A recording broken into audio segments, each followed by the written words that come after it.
package here too. Yeah.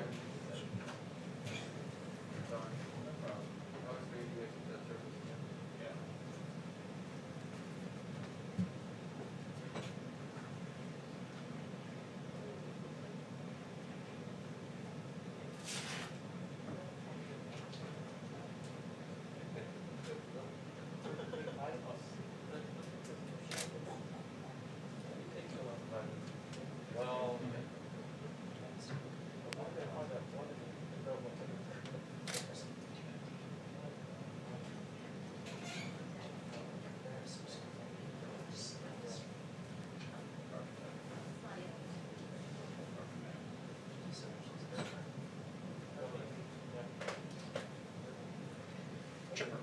yes, sir.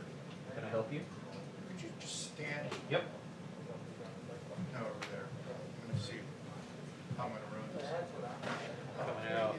I'm a little edged to the right. A little edge to the right. Thank you so much. Door opens. I'm headed this way. That's great. Good. Hey. Chip. My daughter's constantly freaking Thank you. Wait, we should take a picture of this. Look right there. Over your shoulder. Over the shoulder. Sure.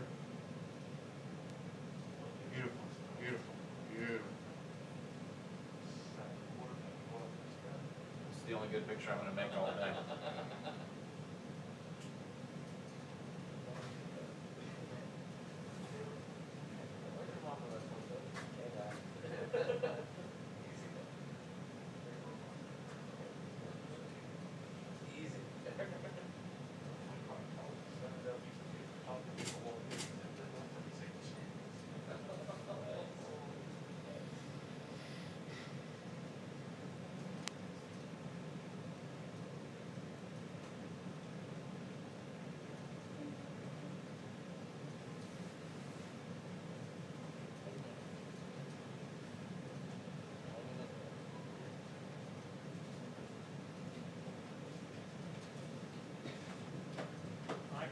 Hey, how are you?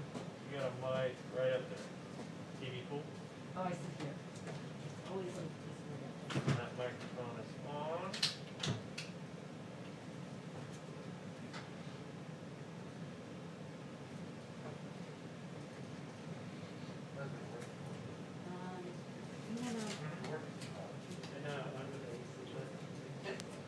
So they decided in this last part to do.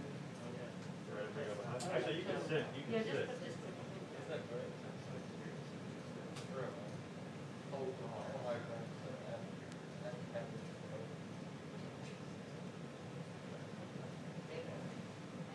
Just fix.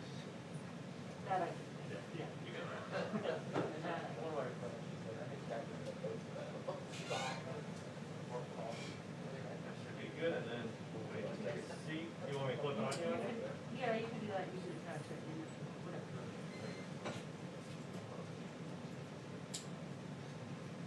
I was gonna say, why don't you sit? Okay. Because we can hide it. Okay, great. You don't even need it attached to you.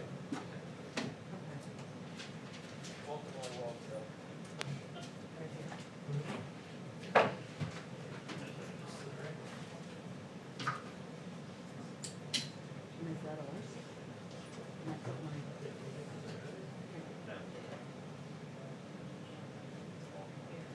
Perfect. Great, wonderful. Thanks, Kristen. Thank you. Perfect.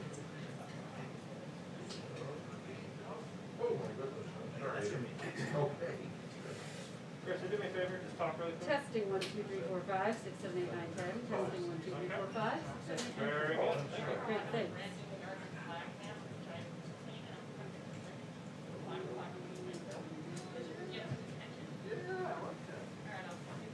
I can give you a Playboy one. I'm sure that'll be. Maybe Beth.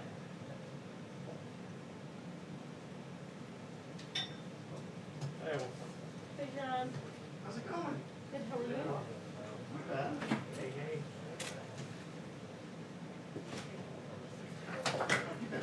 Happy well, thank you. It's hot. It is Very hot.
Good morning, everyone.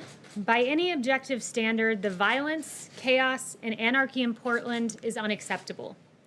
Yet Democrats continue to put politics above peace while this president seeks to restore law and order. Governor Kate Brown, a Democrat governor of Oregon, said that the president should, quote, stop playing politics, called law enforcement officers secret police, and likened it to, quote, a dictatorship. The governor also called on the president to get his officers off the streets. Democrat Mayor of Portland, Todd Wheeler, said the president is trying to look strong for his base, while you had Democrats on the Hill, Nancy Pelosi, calling these officers stormtroopers, and Jim Clyburn calling them the Gestapo. This rhetoric is unhelpful and gives the violence we have seen a pass. But President Trump will not give the violence a pass. He will restore order where the Democrat governor and the Democrat mayor are unwilling to admit that they have lost control of their city. The well-organized mob in Portland has become increasingly aggressive, especially against law enforcement officers. Individuals have thrown bricks, chunks of concrete, glass bottles, feces, balloons filled with paint, pig's feet, slingshots to hurl ball bearings, and batteries at federal agents and the courthouse. Multiple attempts to barricade officers in the Hatfield courthouse have occurred, attempts to start the structure on fire as well. Use of eyesight-damaging laser devices have been used, and strobe lights against federal agents as well. But according to Speaker Pelosi, when asked about the violent removal of statues, people will do what they do. The Trump administration urges state and local officials to work cooperatively to restore law and order. Operation Legend is a great example of this. At the governor's request, we went into Kansas City and surged the area with federal assets, FBI, DEA, ATF, and U.S. Marshals. This was named after Legend Taliaferro, a 4-year-old young boy who lost his life and was shot in his bed tragically. This has been a successful operation that has been waged in his name, including the arrest of wanted fugitives. Similarly, President Trump is taking action in Portland, even though you have a Democrat mayor and Democrat governor unwilling to work with us in this situation. We are surging resources, along with Secretary Wolf at DHS, and augmenting the Federal Protective Service to safeguard federal property. The bottom line is that this president stands with law and order, which leads to peace, and we will not allow Portland to become the new CHOP like what we saw in Seattle. And with that, I'll take questions. John. Kayleigh, 2 questions on Portland. One, the case of Navy veteran Christopher David, who went down because he said he wanted to talk to the law enforcement officers and ask them about the oath of office that they took. He was, as people saw on videotape, he was beaten with a baton. He had pepper spray sprayed in his face. He now has 2 broken bones in his hand. Is the president aware of what happened to this Navy veteran graduate of the Naval Academy? And does he condone that kind of action by these law enforcement officers? Yeah, I'm aware of the details of that situation. Haven't heard the audio of the video, though I've seen it, and I'd refer you to DHS about the extenuating details. We always encourage the appropriate use of force, and we always also encourage those in the area to remain peaceful towards our law enforcement officers. And my second question is, where in the Constitution does the president derive the authority to send federal law enforcement officers to the streets of American cities against the will of the elected officials in those cities? Yes, well, what you're referring to is Portland, and 40 U.S. Code 1315 gives DHS the ability to deputize officers in any department or agency, like ICE, Custom and Border Patrol, and Secret Service, quote, as officers and agents. They can be deputized for the duty of, in connection with the protection of property owned or occupied by the federal government and persons on that property. And when a federal courthouse is being lit on fire, commercial fireworks being shot at it, being shot at the officers, I think that that falls pretty well within the limits of 40 U.S. Code 1315. So that's a matter of protecting federal property, like federal courthouses in the case of Portland. Does he see limitations to that power? How far does that power extend into the streets of the city of Portland? What are there limitations on that? So under that authority to protect a federal property. Under the law, we believe that agents can conduct investigations of crimes committed against federal property or federal officers. And in the case where you have someone shooting off a commercial-grade firework and then running across the street, we don't believe that that extends past our jurisdiction. Yes. Kayleigh, thank you. Yesterday, the president tweeted out an image of himself wearing a mask. He said that wearing a mask is an act of patriotism. No one is more patriotic than him. Then just hours later, he was spotted at the Trump Hotel not wearing a mask. Why did it take him so long, first of all, to be seen wearing a mask in public? And why the mixed messaging on this critical health issue that his own top health officials have said is critical to fighting this pandemic? The president's always been consistent on this, that masks, according to the CDC, are recommended but not required. He has said that he would wear one in the case he couldn't appropriately socially distance, and he wore one and put up the picture on Twitter, as you saw. Does he think that it's important to lead by example on this issue? Well, the president has led. He's been consistent, even going back to March 31st, when he said, then my feeling is if people want to do it, there's certainly no harm to it. But he hasn't done it, Kayleigh. He hasn't worn a mask. president- And so it's sending, is it not mixed signals? The president wore a mask in May. The president wore a mask at Walter Reed out of an abundance of caution. But as I've made clear from this podium, the president is the most tested man in America. He's tested more than anyone, multiple times a day. And we believe that he's acting appropriately. Let me ask you about the federal stimulus, if I might. Negotiations are ongoing. Why is the White House blocking Republican requests for more funding for testing and contact tracing? Senator Roy Blunt saying it just doesn't make sense. I think that's just wrong. So no one is blocking any money from testing. One of the things I would add is that this is an ongoing negotiation. We're just in the early days of that. Currently in federal coffers, we have $10 billion, that's with a B, unspent, that is allocated for testing. And we want to ensure that in phase 4, there is money that is targeted for testing in the way that makes most sense. Republicans say they need that money. Is the president willing to come to the table? We're willing to put in money for targeted testing that makes sense, not just dumping money into a pot that already contains $10 billion. Kayleigh, there's very little support in Congress for a payroll tax cut, but the president keeps pushing for it. Why is that so important to him? How does a payroll tax cut help the 25 million Americans out of work when they're not getting a paycheck? Well, there are a number of things we're looking at for phase 4. And one of those things is unemployment benefits, where, as Secretary Mnuchin said, we want this to be completed before July 31st, the date that runs out. We don't want something to be an incentive where someone gets overpaid and has a disincentive from going back to work, where they get paid more on unemployment benefits than at work. So we want to be cautious about that while making sure that those unemployed are taken care of. But the payroll tax in particular goes to some of our hardest working Americans. The people that it benefits, if you look at the tax structure, are middle income and low income workers. And not only that, there's an incentive on the employer side with a payroll tax holiday that encourages them to hire more too, because it reduces their burden. So it's a very smart policy. But those are people who still have jobs, so wouldn't it be more important to focus on the people who don't if you're worried about the overall cost of this stimulus? We can focus on a number of things at once, and part of that's a payroll tax for middle and low income Americans who are out there working each and every day and making their way through as best they can. It also means unemployment benefits. It also means direct payments to Americans. So we're looking at all of that, and we would like to see all of that. The second question on the briefing today at 5 o'clock, should we expect to see members of the coronavirus task force? Will Dr. Fauci, will Dr. Birx be there? You'll have to tune in to see. Yes. Thank you. On Portland, I'm sending agents to Portland as well as plans for Chicago.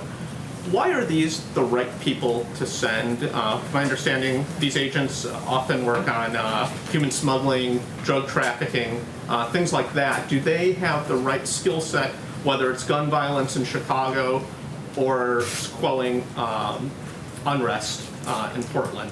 Well, first, let me add, they haven't been sent to Chicago. These DHS officials are currently in Portland protecting a courthouse. We do believe they're the right individuals for that, as does 40 U.S.C. 1315, the United States Code. It's egregious what's happening. The frequency jammers, the pellet and air rifles in Portland, it's being depicted as this peaceful scene. I can assure you it's anything but that, where you've had barricades trying to keep officers in the Hatfield, courthouse, injury to a Border Patrol team member's leg, injuries to the head, shoulder, and back of a deputy U.S. Marshal. A U.S. Marshal impaled his right hand on a board filled with nails set out by the protesters. This is not a peaceful scene. I'm very thankful to our U.S. Marshals and ATF and others who are acting in accordance with a statute and protecting a federal building, and doing so at great cost to themselves. Yes. Thanks, Kayleigh. I have two questions for you on the stimulus. First, since you guys are committed to the payroll tax cut, that seems to be driving up the price tag of the whole package. So is the White House view the $1 trillion figure that's been cited by GOP leaders as a hard cap? Or are you willing to sign something that would spend more than that? These are all preliminary discussions, so I'll leave it to the negotiators to decide. The $1 trillion number was cited by Secretary Mnuchin yesterday. But look, this is the beginning stages. We're looking at a number of things, but the president was very clear that he would like to see a payroll tax in there, along with liability protections, tax credits for businesses to bring people back to work and to have safe work environments, and of course, $70 billion for schools to reopen safely, at least $70 billion. And then on the testing piece, what are the long wait times that we're seeing for tests around the country suggest that we do need a massive influx of testing beyond what's unspent, and that the federal government should take more control of the country's testing program? So we do want to see more testing funding, but we want it to be targeted in a way that it gets to the right people who need testing at the right time, not just dumping money into a bucket. So we want more money. We want it to be targeted. But I'm glad you brought up the timing of the testing. I talked to Dr. Birx, and she's very encouraged by the pool testing that's being worked on. You can run 4 to 5 times as many tests in the same period of time by decreasing turnaround times at a minimum of 2/3. So if you took 3 days to get a test result, it goes down to less than 1. If it took 6 days, it goes down to less than 2. And it's more labor intensive, so they would need to hire additional personnel, but CMS is funding the test at about 4 times the actual test cost to ensure technicians and PPE requirements can be met. So we are seeing encouraging signs on that front. Yes. Thank you, Kayleigh. Just going back to the Portland situation, what is sort of the policy justification for federal officers not identifying their agency and their arrest authority when they take a protester into custody? So I've been told by DHS that there is insignia indicating that they're law enforcement. They, in the case you're referencing, did identify themselves to the individual being obtained, but that they don't identify themselves to crowds because it would put them at great risk. And I think you can see that, as I noted, when they're sticking their hands into boards left out by some of the rioters. Yes. Hey, Kayleigh. On June 16th, a little more than a month ago, the White House, via the Vice President, published an op-ed in the Wall Street Journal. The op-ed said that the media has tried to scare the American people about the coronavirus. It talked about low positivity rates and declining case numbers in half of the states. There have been 25,000 additional deaths since that was published. Does the White House still stand by that op-ed? And then just more generally, what happened here at the White House and the administration in the last month when the message was that this was a problem that was on the mend and being addressed, until now with the exploding cases we've seen and 141,000 deaths? Well, the White House has always been very clear-eyed that as we reopen, we would see embers and in some cases fires. We've been very aggressive in addressing that, sent out 19 teams to go to emerging hotspots. Dr. Birx has been to 9 states. She does a lot of extraordinary work on that front. So we've been clear-eyed that as we reopen, we would see embers and sometimes fires, but we're encouraged that when you look at case fatality, for instance, we're below the European Union, we're below the average of the world, and I think that that speaks to our incredible work with therapeutics and our incredible work with testing, 46 million tests. The number 2 in testing in the world is India at 13.79 million. Do you still see the main problem, as the op-ed pointed out, as the media trying to scare the American people over coronavirus? I think in many cases the media has tried to scare the American people. I think there's been a deficit in reporting about the cost of staying shut down, for instance. When you have the fact that the American Cancer Society saying that during the pandemic we saw an 80% drop in cancer cases being identified, there are real costs to a draconian extended shutdown, and you never heard the other side of the health equation. You never heard that mammograms were down by 87% and colonoscopies down by 90% and drug overdoses going up month after month through the lockdown. So it was the right decision to make. The president saved 3 to 4 million lives, but it's important to note the other side of the health equation about what extended lockdowns do to the American people. Yes? Yeah, the president says he wants to send these forces to other cities like Chicago. Cities where the federal property isn't necessarily under attack. What are they going to do when they get to Chicago and these other cities with higher crime rates, higher shooting rates, higher murder rates? If the president's worried about that, what are they going to do? What are they going to arrest people with? I think you're getting ahead of the president here.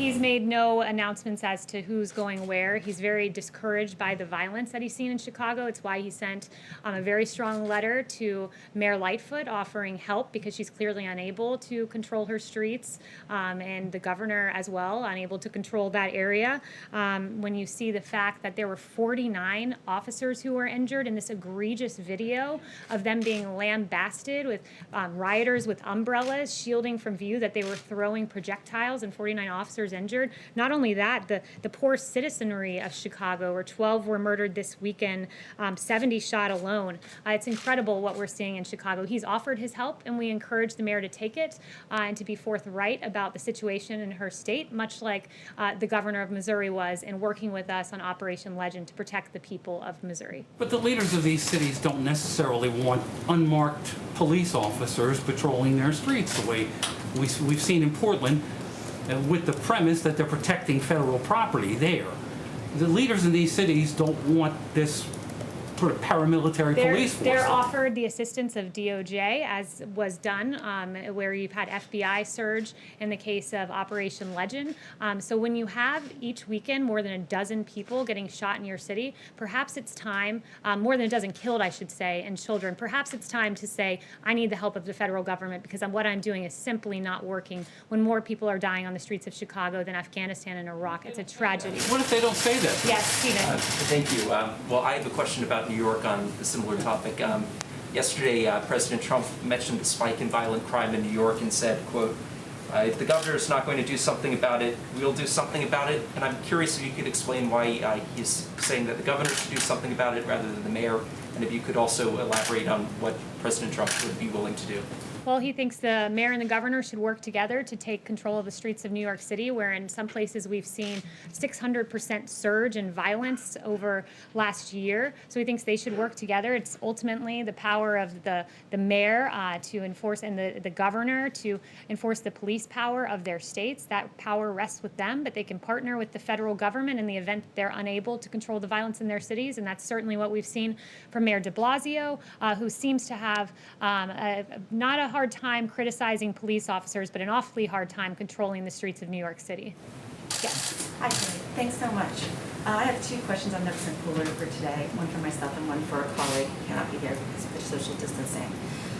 Governor Gavin Newsom was one of the few Democratic governors to bring in the National Guard and arm them after the riots and looting in early June, as compared to Seattle, where they didn't arm the National Guard.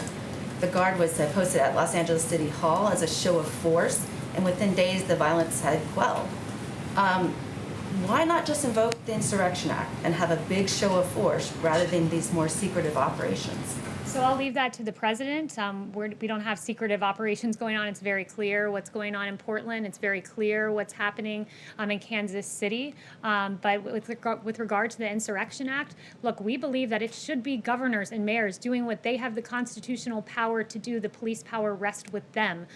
So it's up to this president whether he ever decides to invoke that. But governors and mayors really need to step it up, particularly in Democrat cities where Democrat streets are out of control. And then the one for my colleague, John Gizzi at Newsmax is asking, what are the president's thoughts on John Kasich supporting Joe Biden in his plans to appear at the convention? What was for that? him? I didn't hear the last John Kasich is supporting Joe Biden, and he plans to attend the convention and support the Democratic convention. So that would be a question for the campaign, but this president's quite proud of his record in the Republican Party and quite proud to have the support of 96% of the party, more than any predecessor in the history of the Republican Party. Yes. Thanks, Kayleigh. You said earlier that the president was tested multiple times a day. We knew he was tested daily, but can you elaborate on that? How many times a day is he tested? He's tested often. I'm not going to read out exactly how many times he's tested a day, but sometimes it is more than one time a day. Yes. Yesterday, the president said that when he was previously doing briefings, we had a lot of people watching, record numbers watching in the history of cable television. And I was wondering if ratings are factoring into his decision to restart the briefing, and if he is the best person to get accurate information about the virus out to the public, given previous statements at briefings like his speculation that disinfectants inside the human body could work as a treatment, which medical experts say is not the case, and claims that the virus will just disappear. Well, the president is the right person to give information to the American people. He was elected by the American people. He's been a leader on this. The fact that we've outproduced on ventilators, so much so that we have an extraordinary number in our stockpile, and we're giving ventilators out to the rest of the world, that we lead the world in testing, 46 million tests, more than that at this point. The fact that he's broken down bureaucracy to get a vaccine into phase 3 clinical trial, that because of him we have remdesivir and convalescent plasma and dexamethasone and other therapeutics. He's the right person to give the information to the American people, and boy, does he get the information to a lot of the American people during his briefings, as noted by the ratings, as he himself pointed out. Yes.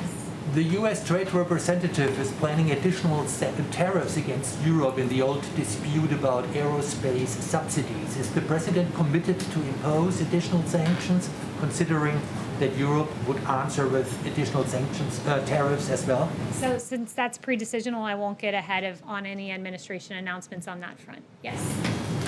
Kayleigh, I have a couple of questions. The first one is the president in the last few hours tweeted about the concerns about mail-in voting. So he's obviously concerned about the integrity of the U.S. election and certainly internal sabotage. But why are we not hearing from the president about the fears about external sabotage? For example, coming out of the UK today, there's a parliamentary committee report that says that Russia influenced the Scottish referendum. There are questions about Brexit.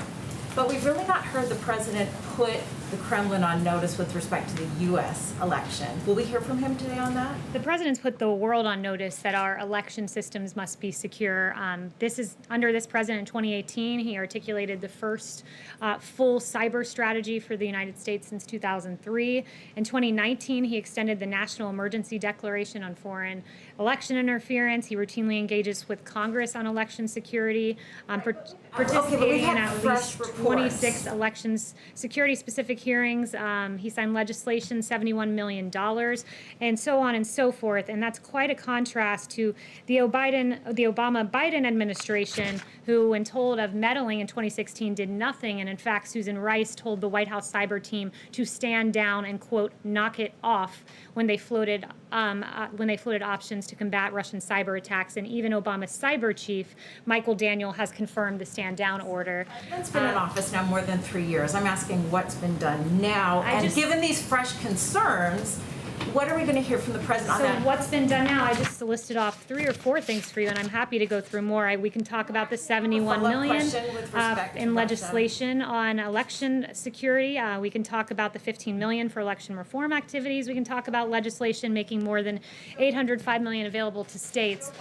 And when it comes to mail-in voting, I would point you to the fact that there's a Wall Street Journal article just out today, and it talks about the dark omen for November and the absolute catastrophe in New York City, that we are a month into the election after the voting, and we still don't know who the winners are of some of those races. And Governor Cuomo decided that he would prepay postage for the ballots, and what that meant was that the post office didn't put a postage stamp noting the date of the ballot. So as they're collecting these ballots in for a month, as you asked me about this, so I'm going to answer.